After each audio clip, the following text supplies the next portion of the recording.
The origin of black and Mongoloid Native Americans. Who are the Native Americans? Were they black? Were they Mongoloid?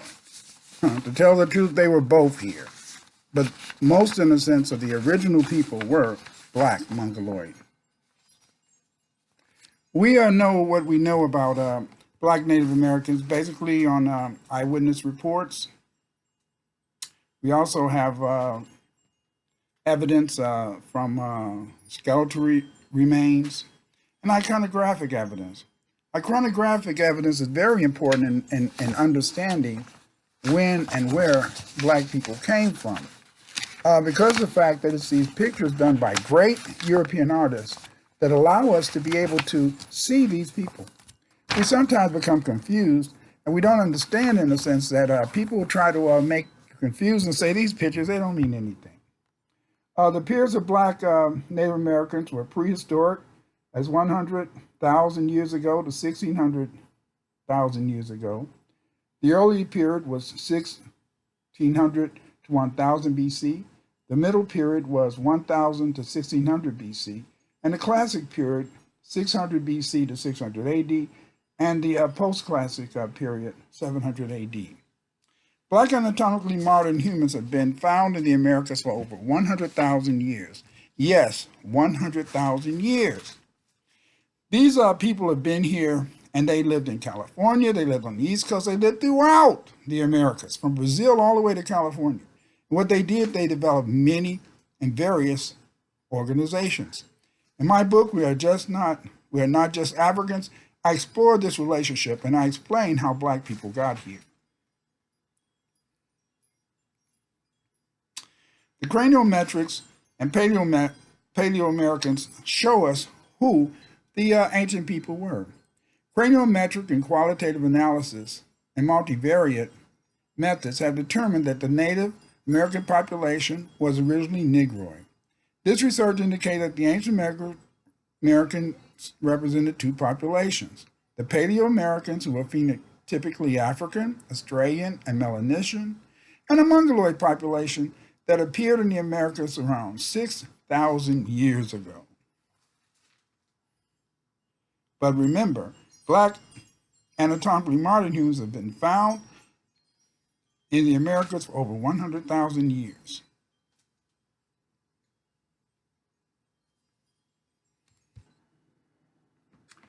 Many people assume that Afrocentrists are the only ones that ever said that there were black people in ancient America. This is false. When you read many of the ancient or early studies of the natives of the Americas, they always talked about the black skeletal remains that they found. One of the important authors that have discussed this topic is R.B. Dixon. R.B. Dixon, in The Racial History of Man, wrote a considerable amount of information about these black people that were found in the Americas. In reading this, I want you to understand that when they talk about Caspian and Mediterranean types, Caspians and Mediterranean types are just words that refer to Negroid people. The only thing about the Caspians and the Mediterranean blacks is that they had what we would call more whitish features, maybe like the people in Ethiopia. But let's hear what Dixon wrote. He wrote, "The most cursory inspection reveals one fact of great significance. Either dolichocephalic types are concentrated in a very striking fashion in marginal areas.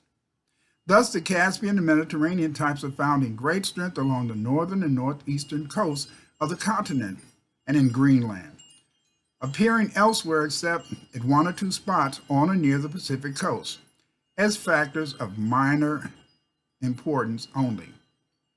I'll continue reading, and I quote, "The Proto-Negroid and Proto-Australoid type are also peripheral, occurring in largest proportions along or near the Pacific coast and in the region east of the Great Lakes. The evidence afforded by geographic distribution thus indicates that the dolichocephalic types are relatively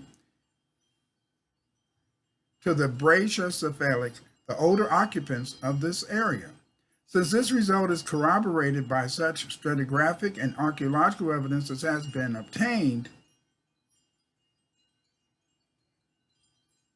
we can accept the conclusion, at least provisionally. We should next turn to the problems involved in the sequence of these early dollar-cephalic types. Before doing so, a few words of reassurance must be said. The reader has doubtless stared with surprise, but not unmixed with horror, at the audacity of the statement that James Critters, a paleobiologist, noted that the modern Native Americans closely resemble people of China, Korea, and Japan, but the oldest American skeletons do not, says the paleontologist James Chatters, and he is also an archaeologist, lead author on the study and the owner of Applied Paleoscience, a research consulting service based in Bothell, Washington. These Paleoamericans were very important. We see many types of Paleoamericans, as you can see in this picture. Luckily, we know that they existed. We have to accept the fact that the Paleoamericans were Black Americans. These Black Americans established themselves here because they were trying to demonstrate that Black people could come here. These Black people, they came to the Americas, not from Asia, but they came from Africa. And these, when they came from Africa, they brought with them a new culture, new society. Let's look at this. Here we see a map. The left-hand map, we can see many of the river systems in Africa. As you can see, there were numerous river systems. These river systems allow Black people back in ancient times and even up to today to have a great deal of navigational knowledge. They use this knowledge to be able to explore various parts of the world. We like to think of African people only being stationary, that African people have never expanded to the New World, but they did come to the New World. As we can see from these pictures.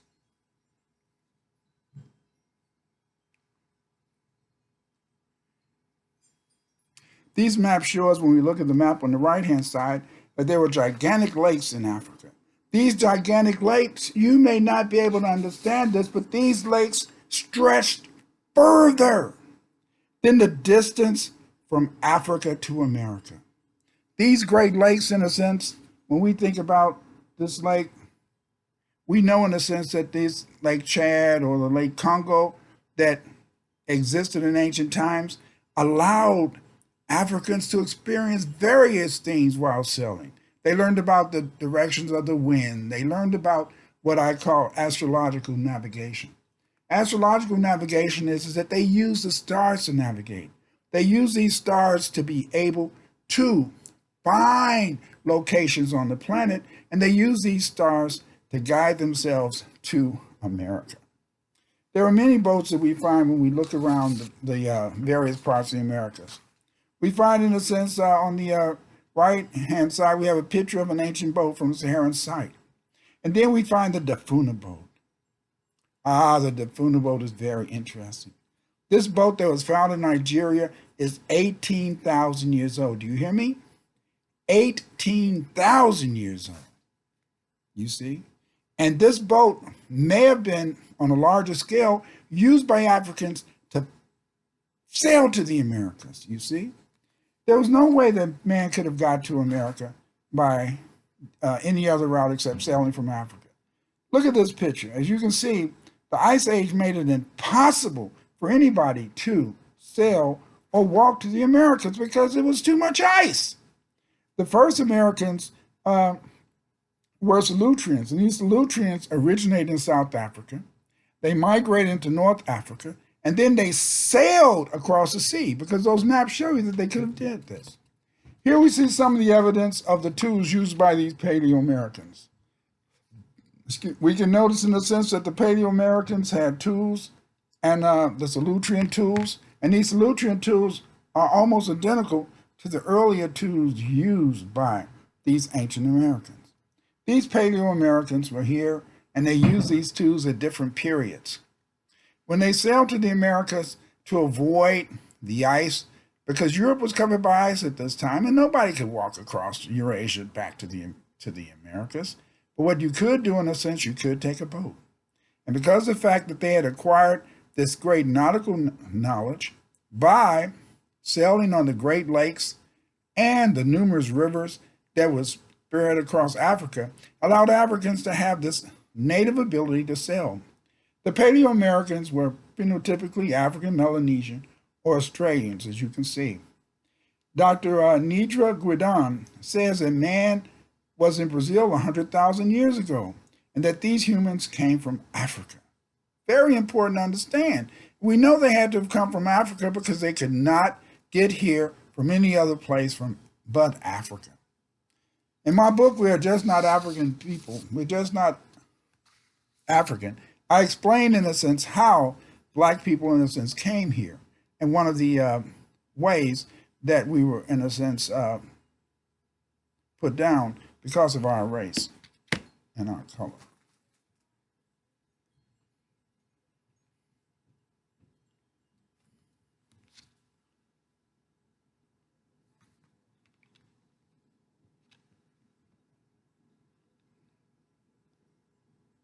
The black Native Americans have always based their organization on tribalism. The basic organizing principle for black Native Americans was the tribe.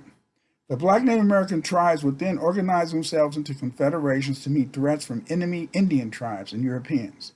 These confederations were made up of black and Mongoloid Native Americans. For example, the Iroquois were actually not a people, but a confederation of 6 Native American tribes, including the Cayuga, the Mohawk, the Seneca, the Oneida, the Onondaga, and the Tuscarora. In terms of power, they are perhaps the most powerful Native American group in North America and the most representative of the imaginative works of the European settlers, controlling at their zenith a territory covering Massachusetts to Ohio, on up into the Quebec.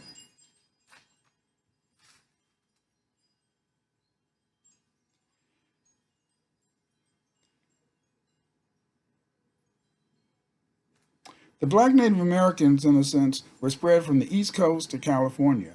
We can use iconographic evidence in addition to skeletal remains and eyewitness accounts to be able to determine who these black Americans were.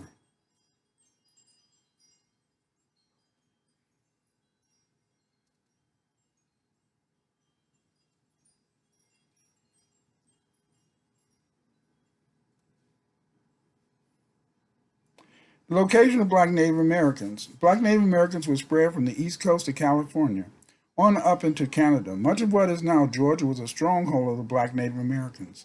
These blacks lived predominantly from the Smoky Mountains in North Carolina southward as far as St. Augustine, Florida.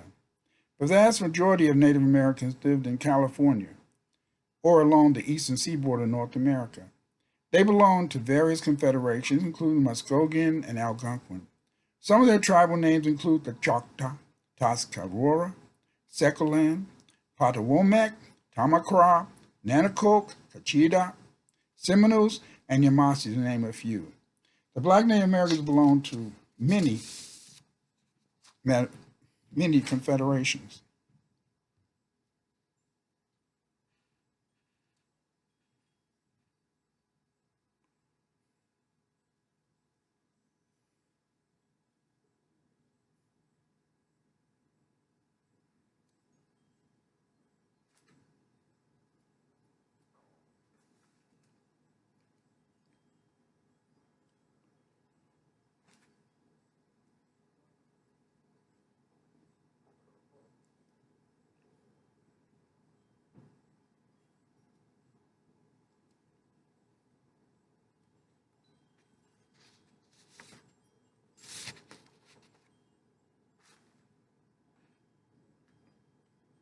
The black Native Americans rarely accepted Christianity. They were mainly Muslims, Hebrews, and other groups, but they only adopted Christianity after the slave revolt of Nat Turner. This is when Europeans made them become Christians. Again, we had many people in California, and these people were basically exterminated by people. And what they did in California is that they often put a bounty on them. You brought in the scalp and they paid you money. You see? And this was kind of a sad situation. But it's important to understand that Black people did not just come here to be crucified. They came here to be the greatest.